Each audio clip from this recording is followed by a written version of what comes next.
Olá, bem-vindos ao canal Reconciliação. Este é o nosso quarto vídeo na série de Estudando a Lei e a Graça. Nós tivemos uma introdução breve no primeiro vídeo, o segundo, o terceiro e hoje é o quarto. Você é muito bem-vindo, por favor, se ainda não se inscreveu no canal, faça-o, por favor, e deixe também o seu like e as suas observações, o seu comentário. Muito obrigado. Quero dizer que a lei dada ao povo judeu é um patrimônio da nação judaica. Até hoje o Israel, a nação de Israel, é muito importante, tanto para o cenário mundial, como para o cenário religioso, porque Israel é o povo de Deus, é o único povo da face da terra que é chamado povo de Deus. E as leis, tanto as leis morais quanto as leis cerimoniais, foram dadas a este povo e é um patrimônio deste povo. Jesus nasceu deste povo, Jesus era judeu, Jesus é um homem hoje nos céus, ele é o nosso mediador, ele é o apóstolo e sumo sacerdote da nossa confissão. Então nós temos todo o respeito à nação de Israel e às leis que são patrimônios desta nação. Mas vamos entender que a lei foi dada por Deus através de Moisés e ela foi a maneira como Deus se relacionou com o povo de Israel pelo período que vai desde Moisés até Jesus Cristo, e evidentemente ainda a lei para Israel está em validade. Agora, para nós, os cristãos, o que acontece é que nós temos uma nova aliança em Cristo Jesus. E os judeus que se converteram a Jesus fazem parte disso também.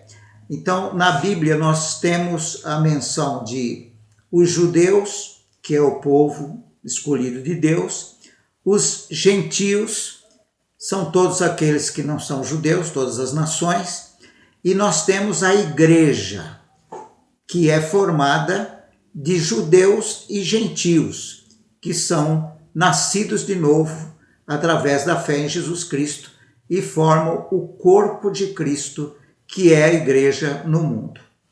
Eu queria deixar essa nota porque isso é importante, e quando nós nos referimos à lei, em alguns aspectos de agora em diante, que nós vamos dizer que nós não observamos a lei, mas porque nós estamos na aliança da graça, nós de maneira nenhuma estamos desfazendo aquilo que é uma verdade e que é um patrimônio da nação judaica. Eu quero hoje voltar um pouquinho no tempo para te mostrar a seguinte diferença. Na aliança de Deus com Abraão, Deus estava em primeiro lugar.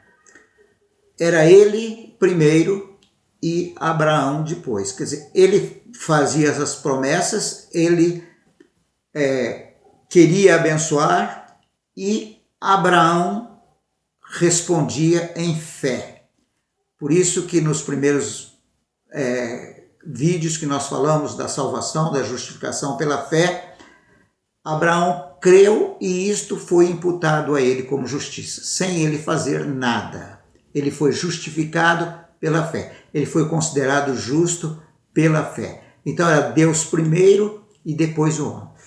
Quando veio a lei e o povo, na sua arrogância, disse: para Moisés, fala ao Senhor e tudo que ele nos disser, nós faremos, houve uma inversão desta posição. Agora era primeiro o homem e depois Deus. Em que sentido? Você faça isso e você vai ter essas bênçãos. Você não faz isto, então você vai ter a maldição. Foi colocado o homem em primeiro lugar.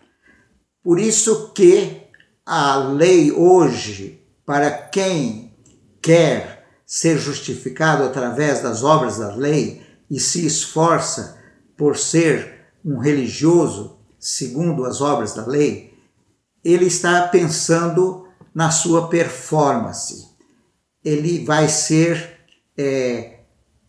justificado pela sua performance. Agora, nós já sabemos, pela leitura da palavra de Deus, que diante de Deus, todo mundo é indesculpável, todo mundo é condenado. A lei foi dada para que o pecado se avultasse e para que toda a boca se cale diante de Deus. Então, por isso não funciona você primeiro e depois Deus. Quando Jesus estabelece a nova aliança no seu sangue, é Ele que volta a ser em primeiro lugar. E nós, em segundo lugar, respondendo em fé àquilo que Ele já fez por nós. Ele morreu por nós, nós cremos. Ele levou os nossos pecados sobre si, nós cremos. Ele ressuscitou dos mortos, nós cremos. Ele prometeu nos salvar, nós cremos. Ele prometeu que se dessemos entrada para Ele em nossas vidas, crendo nele, dando as boas-vindas, nós seríamos feitos filhos de Deus. Nós cremos e nós somos feitos filhos de Deus. Então eu acho que isso é muito importante, é de fundamental importância a gente ver esse aspecto. E no tempo de Jesus, quando ele, como já falamos, nasceu segundo a lei e foi orientado segundo a lei, ele próprio, eu creio, você não precisa crer como eu creio, mas se você crê como eu creio, eu acho que nós estamos num bom caminho. Eu creio que Jesus teve assim uma revelação progressiva de quem ele era e o que ele veio fazer. Não foi que ele chegou aqui pronto, e disse, sabendo, eu sou o Messias, eu sou ungido, eu sou o Filho de Deus e eu vou morrer na cruz. Não, ele, como criança, nós já vimos, ele aprendeu a lei, ele aprendeu as práticas da lei, ele foi circuncidado ao 8º dia, etc, etc. E à medida que ele ia vendo as Escrituras e a sua própria vida se desenrolou, ele foi tomando consciência de quem ele era e o que ele veio fazer aqui como Filho de Deus. Então, a princípio, parece que até nos evangelhos, Jesus pensava que era a vida dele era uma continuação do judaísmo. Porque ele envia os seus discípulos para pregar, dizendo que eles deveriam ir somente às ovelhas perdidas da casa de Israel. Diz, não entre na cidade dos samaritanos, não sai fora das cidades. Nós temos o caso de uma mulher sírio-fenícia que veio implorando por sua filha. E Jesus disse, não é bom pegar o pão dos filhos e dar aos cachorrinhos. Era uma expressão de que as bênçãos eram para os judeus, para os filhos, e não para os gentios, para os outros povos. Mas aquela mulher venceu o obstáculo colocado por Jesus e disse: mas os cachorrinhos debaixo da mesa comem das migalhas que caem dos filhos. E Jesus elogiou aquela mulher, disse: mulher, grande é a tua fé, vai e seja feito como você creu. E outra pessoa que foi elogiada pela fé foi o centurião, que veio a Jesus pedir para curar o seu servo, e ele não era do povo judeu. E ele disse para Jesus: olha, não precisa ir na minha casa, diga uma palavra e o meu servo sarará. E Jesus disse: grande é a tua fé. Então essas duas pessoas não eram do povo judeu, a mulher e o centurião, mas eles creram e eles receberam aquilo que eles estavam pedindo, porque a graça de Deus veio para todos. A promessa de Deus feita a Abraão era que através das gerações dele, que Deus alcançaria e abençoaria todas as famílias da terra, a mim e a você. Então, nos evangelhos, nós encontramos isso. Os discípulos eram judeus, eles foram priorizados a pregar para os judeus, e à medida que os 3 anos e meio se desenrolaram, então a visão foi crescendo e muitos que não eram judeus creram em Jesus. O exemplo talvez maior é o da mulher samaritana. Jesus estava descansando junto a um poço em Sicar, e veio uma mulher tirar água. E Jesus pediu água para ele tomar. E a mulher disse: como, sendo tu judeu, pede a mim, que sou mulher samaritana? Pois os judeus não se comunicavam com os samaritanos. E Jesus respondeu a ela: se você conhecesse o dom de Deus e quem é que te pede de beber, você me pediria e eu te daria a água viva. E a mulher disse: você não tem com que tirar, você é maior que o nosso pai Jacó, que nos deu esse poço, ele mesmo bebeu e deu para o seu gado.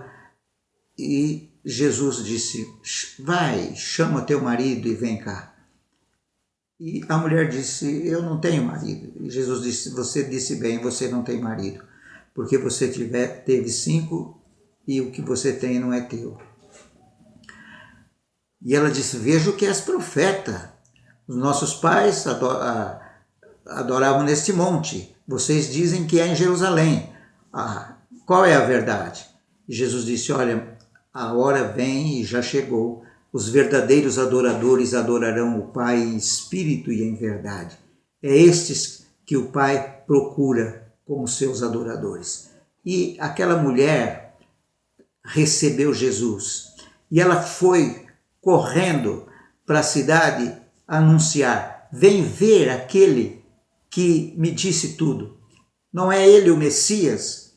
E a cidade saiu para crer em Jesus, e creram em Jesus. E Jesus ficou depois ali um tempo, 2 dias, com os samaritanos, de maneira que toda aquela cidade veio a crer em Jesus. Então a mensagem estava saindo aos poucos do círculo judaico para alcançar outras pessoas. Mas não foi fácil assim, não foi tão claro assim no início. Mas Deus não faz acepção de pessoas. No próximo vídeo nós vamos trazer mais entendimento sobre isso e ver como na igreja primitiva ainda existia a influência do povo judeu para que os convertidos pudessem se submeter à lei e aos regulamentos da lei para viver como se fossem judeus. Mas há uma distinção bem clara como eu já disse, há o povo judeu, há os gentios, os que não são judeus, e há a igreja, que é composta de judeus e de gentios que recebem Jesus. Amém.